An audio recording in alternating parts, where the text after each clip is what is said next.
સંસ્કૃત ધોરણ 12 અત્યાર સુધી આપણે પદ્ય પાઠ વેદામૃતમ, ગદ્ય પાઠ દ દ દ ઇતિ અને કંકણસ્ય તુ લોભેન આ ત્રણ પાઠની વાત કરી. દીકરીઓ, ત્રણેય પાઠનું ભાષાંતર માત્ર ગુજરાતીમાં અને એના સ્વાધ્યાયના પ્રશ્નો આપે લખી લીધા હશે. એક વાત કરી સાહિત્ય વિભાગમાંથી રામાયણ પરિચય, તો એ સાહિત્ય નોંધ રૂપે, ટૂંક નોંધ રૂપે એ પણ લખાઈ ગઈ હશે અને સમયાંતરે એકમ કસોટી લેવાશે ત્યારે એ તમારું લખાણ, એ પ્રશ્નોત્તર તમને મદદરૂપ થઈ રહેશે. આજે વાત કરીએ સાહિત્ય પરિચય રૂપે ગૃહ્ય સૂત્રની. તમે જાણો છો વૈદિક સાહિત્ય, જેમાં મુખ્યત્વે વેદ સંહિતા અને વેદાંગ સાહિત્ય આ બે મહત્વનું સ્થાન ધરાવે છે. વેદ 4 છે સંહિતા, અને વેદાંગ ષડ એટલે કે 6 છે. વેદના 6 અંગો. કયા 6? શિક્ષા, કલ્પ, વ્યાકરણ, નિરુક્ત, છંદ અને જ્યોતિષ. આ 6 એ વેદના અંગો છે. 6 હોવાને લીધે ષડ વત્તા અંગ બરાબર ષડાંગ. વેદના 6 અંગો છે. વેદને એક વૈદિક પરંપરા વેદ પુરુષ તરીકે પણ ઓળખાવે છે.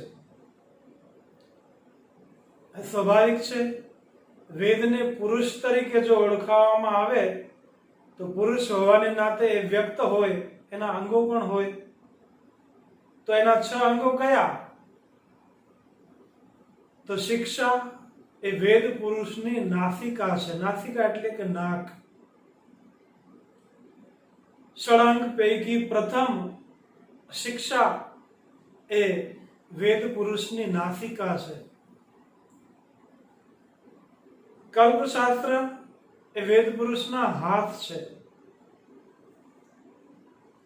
કારણ કે હાથથી કર્મ કરાય છે. અને કલ્પશાસ્ત્રમાં મોટા ભાગે વિધિ વિધાનની વાત છે, એટલે કલ્પ એ વેદ પુરુષના હાથ સમાન છે. ત્રીજો અંગ એટલે વ્યાકરણ, જે વેદ પુરુષના મુખની એ કલ્પના. ત્યાર પછી નિરુક્ત, જે શબ્દ વ્યુત્પત્તિનો જે શાસ્ત્ર, એ સ્ત્રોત્ર એટલે કે કાન કહેવાય છે. અને વેદ સંહિતા એ છંદોબદ્ધ છે. તો વેદ પુરુષના પગની કલ્પના આ છંદ શાસ્ત્રને, જ્યારે વેદ પુરુષની આંખ એનું નેત્ર એટલે જ્યોતિષ. તો આ 6 અંગો વૈદિક સાહિત્યને સમજવા માટે, વૈદિક સાહિત્યને સરળતાથી પામવા માટે એના 6 અંગો. અને 6 અંગો એને પ્રગટ પુરુષ, વેદ પુરુષ તરીકે સમજતા દરેક શાસ્ત્રને એ વેદ પુરુષના જુદા જુદા અંગ તરીકે કઈ રીતે સમજવા, એની આ વાત. આજે કલ્પશાસ્ત્ર નામના વેદાંગનો પરિચય મેળવવાનો છે. કલ્પશાસ્ત્ર માટે કહેવાયું છે કે કલ્પો વેદ વિહિતાનામ કર્મણામ આનુપૂર્વેણ કલ્પના શાસ્ત્રમ. કલ્પઃ વેદ વિહિત કર્મ. વેદમાં કહેલા જે કર્મ છે, આનુપૂર્વેણ કલ્પના શાસ્ત્રમ, એ વેદ માં નિરૂપાયેલા કર્મોની જ્યાં કલ્પના એ કલ્પશાસ્ત્ર. ફરીથી, કલ્પો વેદ વિહિતાનામ કર્માણામ આનુપૂર્વેણ કલ્પના શાસ્ત્રમ. વેદમાં કહેલા કર્મોને ક્રમશઃ જ્યાં કલ્પિત કરવાની વાત, એ શાસ્ત્ર કલ્પના શાસ્ત્ર એટલે કલ્પશાસ્ત્ર. હવે આ કલ્પશાસ્ત્ર એનું મુખ્યત્વે કામ શું છે? વેદના જે વેદોક્ત કર્મ છે, વેદમાં કહેવાયેલા જે હકારાત્મક કર્મો છે, એની ક્રિયાત્મક રીતે, પ્રેક્ટિકલ રીતે આયોજનબદ્ધ જેમાં નિરૂપણ થયું છે, એ છે કલ્પશાસ્ત્ર. કલ્પશાસ્ત્રને 4 રીતે વિભાજિત કરી શકાય. પ્રથમ સ્રોત સૂત્ર, 2 ગૃહ્ય સૂત્ર, 3 ધર્મ સૂત્ર અને 4 શુલ્વ સૂત્ર. આમ કલ્પશાસ્ત્રને જુદા જુદા 4 વિભાગમાં વિભાજિત કરવામાં આવે છે. તો આપને સવાલ થશે કે આ 4 સૂત્રો, સ્રોત સૂત્ર, ગૃહ્ય સૂત્ર, ધર્મ સૂત્ર અને શુલ્વ સૂત્ર એ શું છે અને એનું પોતાનું શું મહત્વ છે? તો આવો એ ચારેયની માહિતી મેળવીએ. સ્રોત સૂત્ર એ છે કે જેમાં પ્રતિદિન કરાતા યજ્ઞોનું વિધિ વિધાન જેમાં નિરૂપાયું છે, એ છે સ્રોત સૂત્ર. દરેક ગૃહસ્થે દરરોજ જે કરવામાં આવતા યજ્ઞો, એ યજ્ઞની વિધિ જેમાં નિરૂપાય છે, એ છે સ્રોત સૂત્ર. તો પછી ગૃહ્ય સૂત્ર, ગૃહસ્થે ઘરમાં કરાતી ધાર્મિક ક્રિયાઓ અને વિધિ વિધાનોનું જેમાં માર્ગદર્શન છે, એ છે ગૃહ્ય સૂત્ર. સમજો, ગૃહ્ય સૂત્ર એ ધાર્મિક ક્રિયાઓ વિશેનો ખ્યાલ આપે છે અને એમાં વિધિ વિધાનોનું માર્ગદર્શન કરવામાં આવ્યું હોય છે. કલ્પશાસ્ત્રનો 3જો વિભાગ એટલે ધર્મસૂત્ર. સમાજ કે રાજ્યના જે કાયદા કાનૂન છે, એના જે નીતિ નિયમ છે, એના જે આચરણ વિષયક સૂચનો છે, એ આચાર શાસ્ત્ર એટલે ધર્મસૂત્ર. ધર્મસૂત્ર આધારિત સ્મૃતિ શાસ્ત્રની રચનાઓ થઈ. કારણ કે સ્મૃતિ શાસ્ત્રો એ વિધિ નિષેધ કર્મ વિશે વિશદપણે એનું વર્ણન કરે છે. હકારાત્મક કર્મ અને નિષેધ કર્મ, કયા કામ કરવા કયા ન કરવા, એની જે વિશદ સમજણ આપે છે, એ છે સ્મૃતિ શાસ્ત્ર. તો આ ધર્મસૂત્ર કલ્પશાસ્ત્રનું 3જું મહત્વનું અંગ ધર્મસૂત્ર આધારિત સ્મૃતિશાસ્ત્રની રચનાઓ થઈ. અને ચોથા અંતિમ સૂત્ર એટલે કે શુલ્વ સૂત્ર. આ શુલ્વ સૂત્રમાં યજ્ઞકુંડ વિષયક, યજ્ઞશાળા વિષયક માર્ગદર્શન આપવામાં આવ્યું છે. આપને એક સવાલ થશે કે ગૃહ્ય સૂત્ર એનું મહત્વ શું? અનેક રીતે ગૃહ્ય સૂત્રો માનવીય જીવનમાં, સનાતન પરંપરામાં મહત્વના છે. જેમ કે કેમ કે એ ગૃહસ્થ જીવન સાથે સંબંધ ધરાવે છે. ગૃહસ્થ જીવનના સંબંધો વિષયક એમાં વિશાળ ચર્ચા છે, માટે એ મહત્વનું છે. સંબંધ કયા? પૂર્વજ, અનુજ, પૂર્વે જન્મેલા પિતા, દાદા વગેરે, પરદાદા, અને અનુજ એટલે કે પછીના જન્મેલા, એટલે 3 પેઢીથી વધારે જે સંબંધો એના ઉત્તમ કાર્યની વાતો એ ગૃહ્ય સૂત્રમાં સચવાયેલી રહેલી છે. પછી જે 16 સંસ્કારોની વાત છે,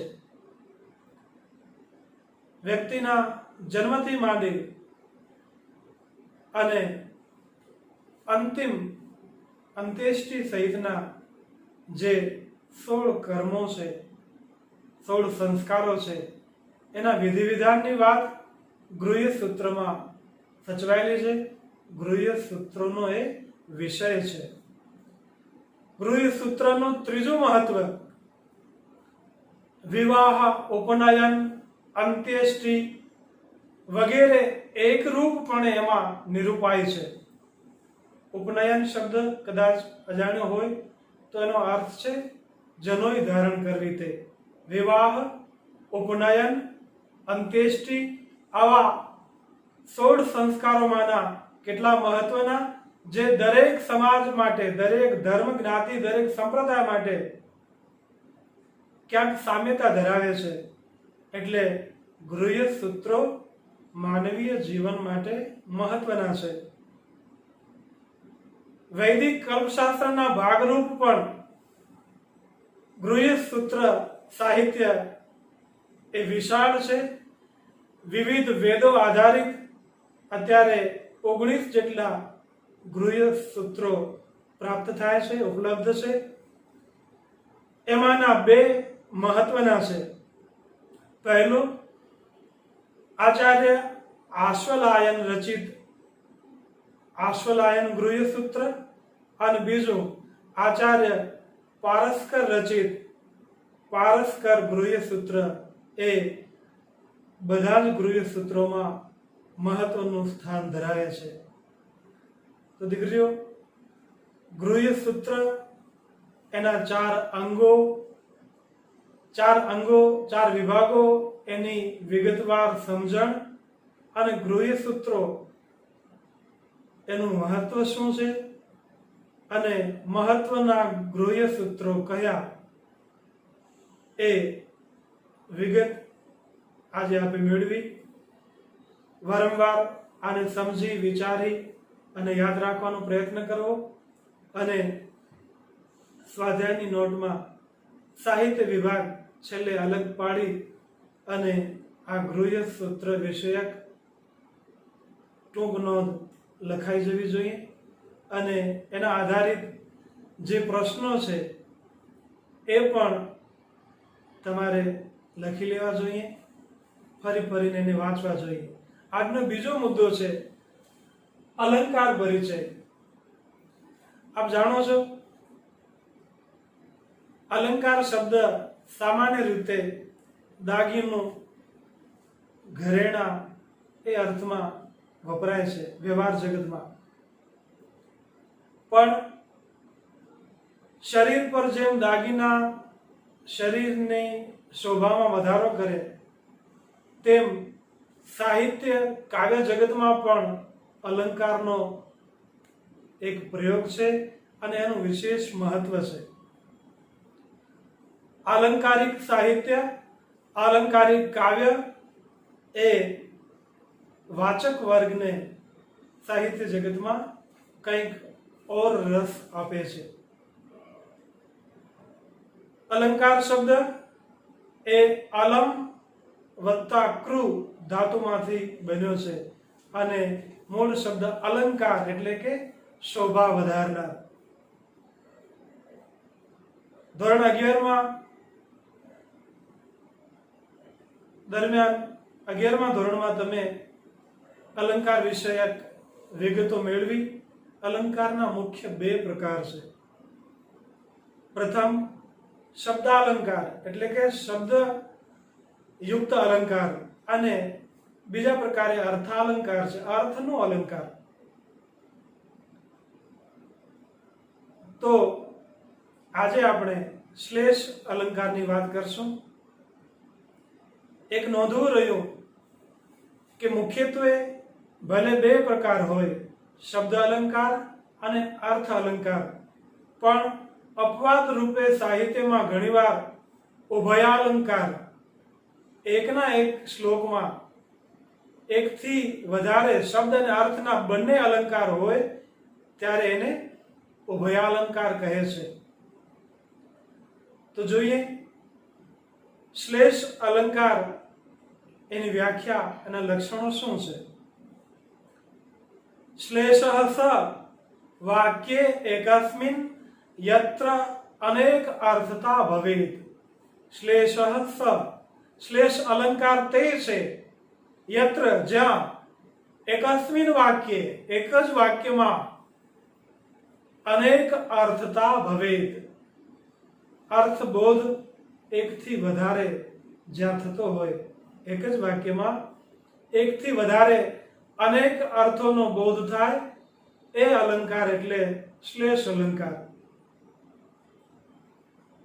એક વાક્યમાં એક શબ્દમાં એકથી વધારે અર્થ પ્રગટ થાય એ અલંકાર એટલે કે શ્લેષ અલંકાર. આપણે એને ઉદાહરણ રૂપે સમજીએ. કેશવમ પતિતમ દૃષ્ટ્વા પાંડવા હર્ષમાગતાઃ રુદન્તિ કૌરવાઃ સર્વે હા હા કેશવ કેશવ. આ બહુ જાણીતો શ્લોક છે. દેખીતો અર્થ એવો છે, મહાભારતની કથા અનુસાર યુદ્ધના મેદાનમાં કેશવમ પતિતમ દૃષ્ટ્વા ભગવાન કેશવ શ્રી કૃષ્ણને યુદ્ધના મેદાનમાં પડેલા જોઈ કેશવમ પતિતમ દૃષ્ટ્વા પાંડવા હર્ષમાગતાઃ પાંડવો એકદમ પ્રસન્ન રાજી રાજી થઈ ગયા. રુદન્તિ કૌરવાઃ સર્વે અને બધા જ કૌરવો મંડ્યા રોવા હા કેશવ હા કેશવ.